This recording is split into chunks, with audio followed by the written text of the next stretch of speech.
everyone, this is Aisha and welcome to our 74th Kotlin tutorial. And in this tutorial, I'll be talking about the type aliases in Kotlin programming language. So type alias is used when you have a bigger name and you want to create a small alternative name to use that name for the function or variable in your program. For example, your variable or your function or your class contains a large or a bigger name. You can create a type alias for that name, and then you can create a small alternative name, and you can use that small name in your program.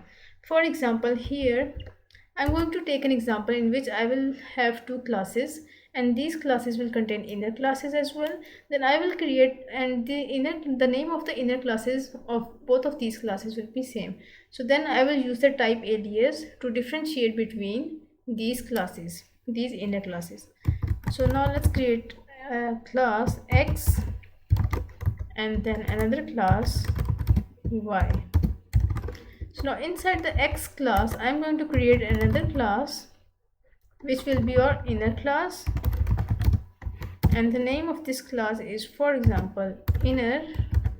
Similarly, in the Y class, I'm going to create an inner class of same name. So now how can you differentiate between these names, these inner classes of X and Y? You can create type aliases for this, and type alias can be created by using the keyword type alias, and then we will have the name that we want to assign the alternative name. For example, for the inner class of X, I am going to assign X inner equals X, the name of the class, and then dot, and then the inner class. So now this inner class of X class can be used by using this name, can be accessed by using this name. Now creating type alias for Y inner class, I'm going to write Y inner equals the name of the class, which is Y dot inner.